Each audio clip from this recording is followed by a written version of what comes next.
Dia mendengar. Sejak kulihat wajahnya, ku yakin pada firman-Nya dan menyerahkan bimbangku di dalam saat yang teduh.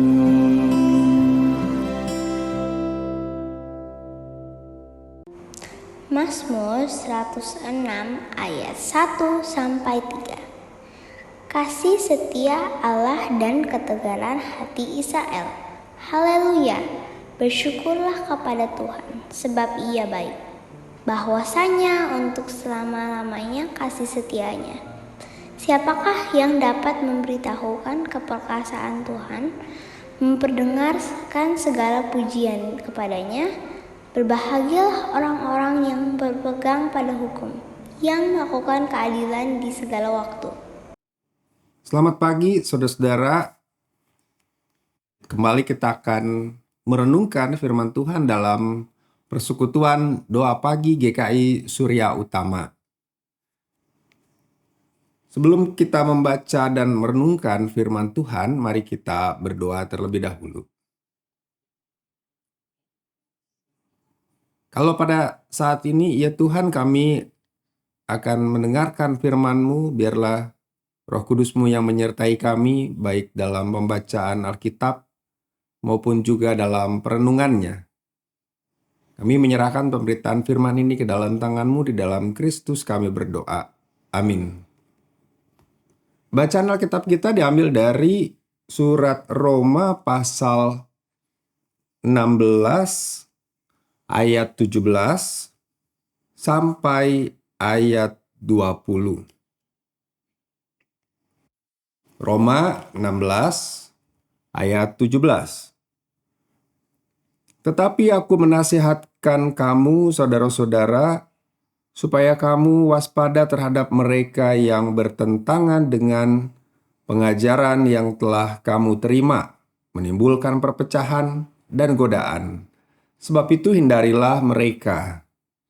Sebab orang-orang demikian tidak melayani Kristus Tuhan kita, tetapi melayani perut mereka sendiri. Dan dengan kata-kata mereka yang muluk-muluk dan bahasa mereka yang manis, mereka menipu orang-orang yang tulus hatinya.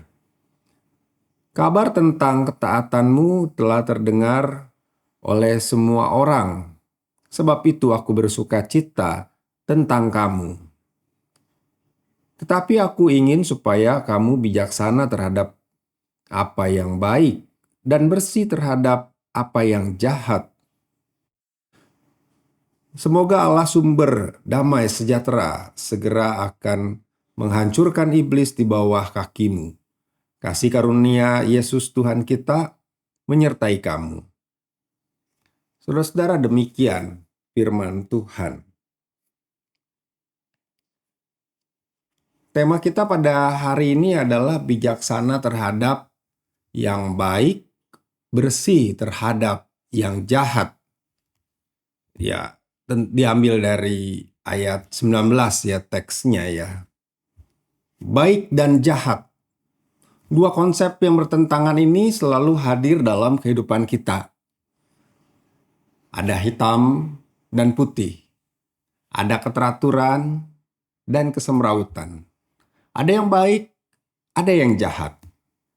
Kalau warna hitam dan putih jelas terlihat perbedaannya. Tetapi baik dan jahat bisa menjadi samar, bahkan tidak ada garis yang membatasinya. Karenanya Rasul Paulus mengatakan kita harus bijaksana terhadap yang baik dan bersih terhadap yang jahat. Sebelumnya mari kita telusuri dulu apa itu baik dan jahat. Dalam teologi Rasul Paulus, apa yang baik selalu merujuk pada firman Tuhan dan apa yang jahat selalu dikaitkan dengan dosa atau kedagingan, keinginan daging. Yang baik dan jahat ini tertulis di ayat 19 ya. Tapi pada ayat-ayat sebelumnya Paulus juga sudah membahas tentang bentuk-bentuknya. Pada ayat 19 ini Paulus menuliskan bahwa ketaatan jemaat Roma, tentunya taat terhadap firman Tuhan, telah tersebar dan terdengar oleh semua orang, termasuk Paulus. Karenanya Paulus bersuka cita. Itu adalah sesuatu yang baik, yaitu taat terhadap firman Tuhan. Tetapi jemaat di Roma juga perlu bijaksana terhadap apa yang namanya kebaikan atau yang baik itu menurut Paulus. Menarik sekali yang dipakai di sini adalah kata bijaksana. Dalam bahasa Yunani, kata yang dipakai ini adalah sopoi. Kata dasarnya adalah sophia. Sopoi atau bijaksana adalah kemampuan seseorang dalam membedakan apa yang baik dan yang buruk. Membedakan yang benar dan yang salah. Kemampuan untuk melihat dengan jeli apa yang sepertinya baik tetapi sebenarnya buruk. Dan sebaliknya. Kalau seseorang tidak bijaksana dalam melihat sesuatu yang baik, maka ia bisa tersesat.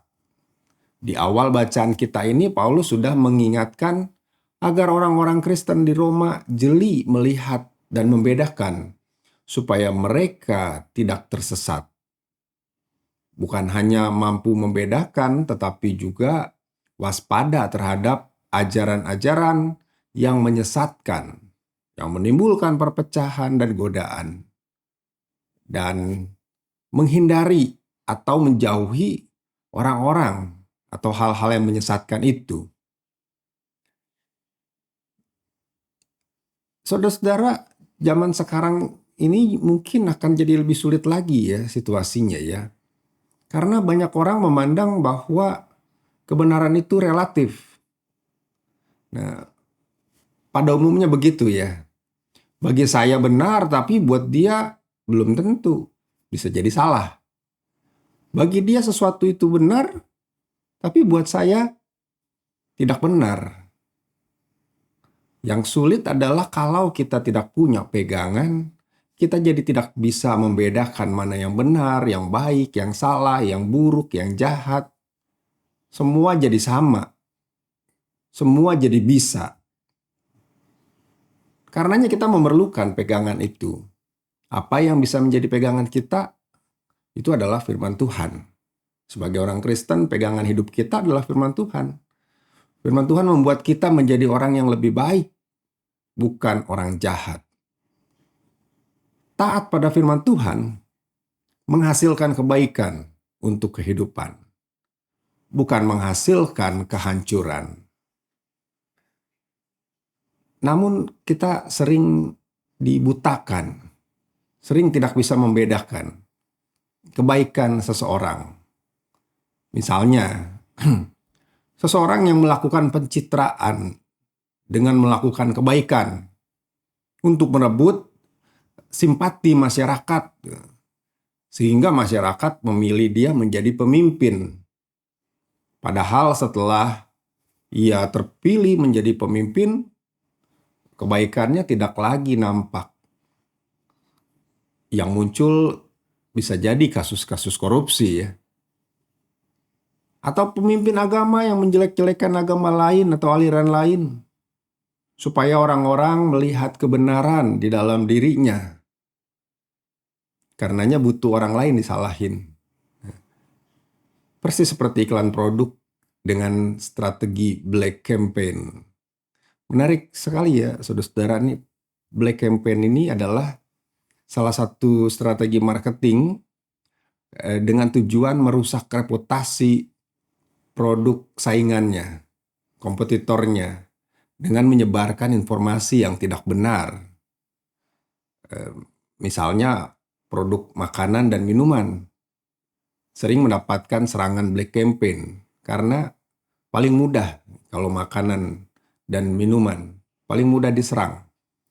Tinggal sebarkan informasi bahwa produk makanan atau minuman tertentu mengandung bahan-bahan yang berbahaya buat tubuh manusia, buat tubuh kita kalau kita mengkonsumsinya.